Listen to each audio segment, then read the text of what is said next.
All right, man. Let's talk about Detroit Lions having history of bust when picking number 7 in the draft. Shout out to the Free Press and Ryan Ford wrote it, so shout out to him. Read the article and give my opinion on it, man. So shout out to the Free Press once again. Check them out.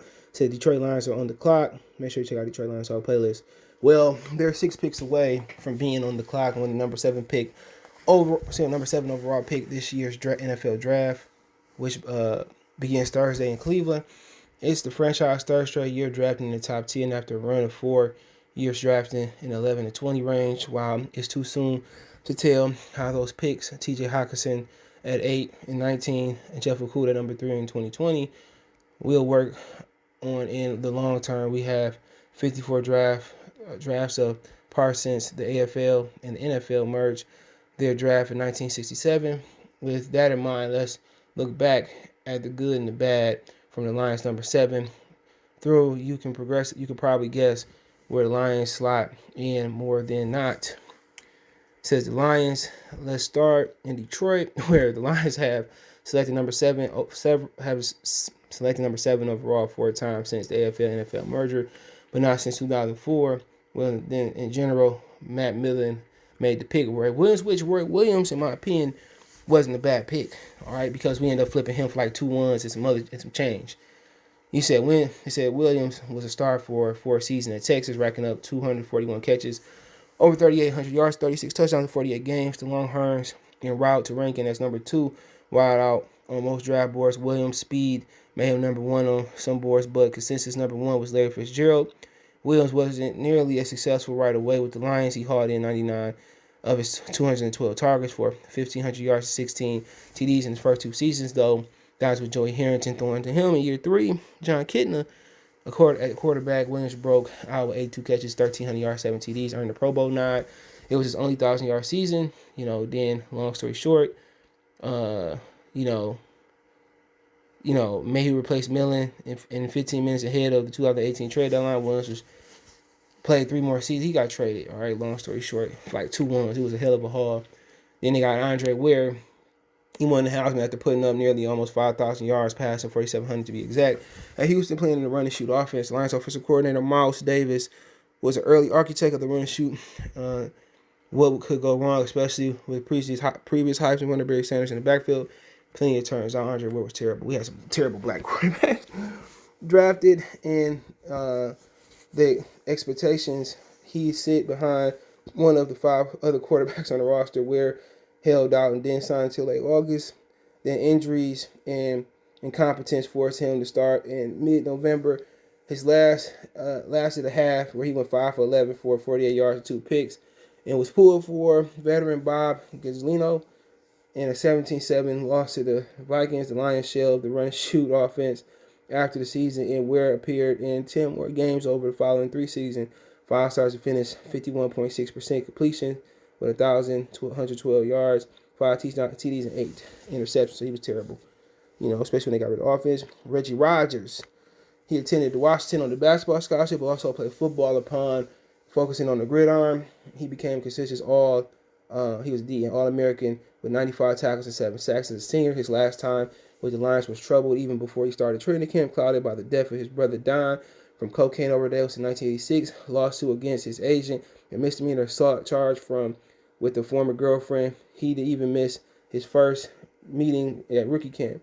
A player strike disrupted the rookie season as a dispute with the Lions coaches over technique. In no way, I'm saying the defense should be built around me, Rogers told Free Press in late October that year. But they saying everything I did in college was wrong.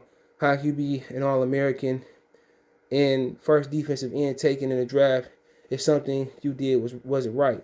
I see better when I'm up, then I don't worry about the locker, but just go to the quarterback, to the ball. Doesn't it make sense to even try on passing downs? To even try and pass it down. What do you say? It doesn't even make sense to even try and pass it down. Less than 2 weeks later, Rogers entered an emotional counseling center in Pontiac, missing more than a month. He finished his rookie season with 5 solo tackles, and year 2 was worse. Demoted to pass rush and nickel defense, he started slowing down slowly, but began to impress with coaches.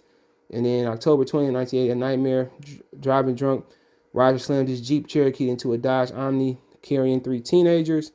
in downtown Pontiac. The team were killed. Rogers suffered a broken neck and nearly severed right thumb, charged with 3 counts of felony and involuntary manslaughter in 1989, and released by the Lions in July. Rogers was finally found guilty of lesser charge, and, he spent 12 and a half months in Jackson on the 1621 sentence. After prison, he attempted to come back to play 2 games, each with the Bills and the Bucs. Didn't work. Then you had Bill Farr, averaging 6.3 in 1967, 6.3 yards to carry in his final 2 seasons at, I think he was the car guy too, picking up at UCLA, picking up over 1,600 yards, 17 touchdowns, 260 carries in 1965-66. He was an electric rookie. The Lions, and he was an electric rookie. The Lions in 1967, leading the team in 260 carries, and 60 yards, and receptions, 39, and route to Pro Bowl, and AP Offensive Rookie of the Year. Then he wasn't even the Lions' best pick that year. Second round of Lombardi was a defensive Rookie of the Year and future Hall of Fame DB. Favre's career was limited by injuries. He never hit those heights again. He played 12 games in the season just once. 1970, he made the Pro Bowl with 160 carries, 717 yards, and 9 TDs, and 29 catches for 213 yards. Still Favre's most lasting contribution, came 50 years ago in March. He and Barney sung backup vocals for Marvin Gaye hit What's Going On. Favre also became one of the first black Ford car dealers, opening his first in Oak Park in 1975 and growing his male Favre superstar empire to become the largest black-owned company by 1998. So I remember he was the car guy. The good Adrian Peterson, rushed for, I don't know what Peterson got to do with this, but I guess he was I really don't know. The Favre was the first number 7 pick in the NFL draft, but he wasn't greatest at the spot. Here are 3 people so Adrian Peterson was the number 7 pick. Wow. Champ Bailey, Phil Simms, Kevin White was horrible for the Bears. So they go some few people. So number 7 pick hadn't been kind to the Lions, man, but Mel Farr would have been dope, had he not got injured. Roy Williams, I would turn that into I'm turning into a positive because Roy Williams got turned into multiple picks, even though, you know what I'm saying, we probably didn't do nothing with those picks. But there's just a little bit of history on the 7th pick. But guess what? Your past always don't have to direct your future. At some point people say, well, Justin Fields, Ohio State quarterback, and Ohio State quarterbacks ain't that good. And I just, say to them, at one point, before Deshaun Watson, who was the last greatest Clemson quarterback, Taj Boyd, at some point, curses are meant to be broken, and, it's okay. It's okay to do the same. If Kyle Pitts is the best player on the board, you pass up on him because of history of Brandon Pettigrew and, Eric Ebron, he going to be the best player, sheesh. But the thing about it is, you just got to get it right. You can't project, pass on certain people.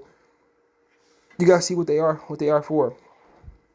And sometimes you got to look at the history. If it's a situation where, some Clemson quarterbacks went high a few years, just hypothetical, and they didn't do good, you got to kind of put that into consideration. But, Kyler Murray, Baker Mayfield, Jalen Hurts out of Oklahoma looking to be pretty good. So, but like I said before, man, we'll see. But, at the end of the day, Mel Farr, he turned to a positive by, being the black largest owned business as far as car dealerships. So, but at the same time, that's not going to scare me away from picking somebody from Texas or picking somebody, a running back or picking a tight end at 7. It's just not going to scare me away, man. It's just to the simple fact that, curses are meant to be broken, and why not now?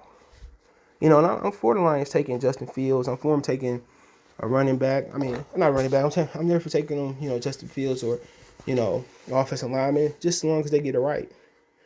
Ultimately, if we feel a certain way on draft night, F that, and that person perform, that's all that matters. So, at the end of the day, we can't always let our past, take over our future, but we got to keep it in consideration, man. And like I said before, we'll see what happens. But hey, let me know what you guys think about the video. Shout out to Free Press once again, and Ryan Ford for a great article. Don't forget me on Twitter, Facebook, Instagram. Anytime you need to reach out, if you want to advertise your business on the channel, video request, chop it up. Hit me up there. Want to make a donation? Cash App CJ Good 313 in the description. PayPal link there as well too. Best way to donate. Share the video. Let me know what you guys think in the comment section one time for the one time Mercy Sports Talk. Peace.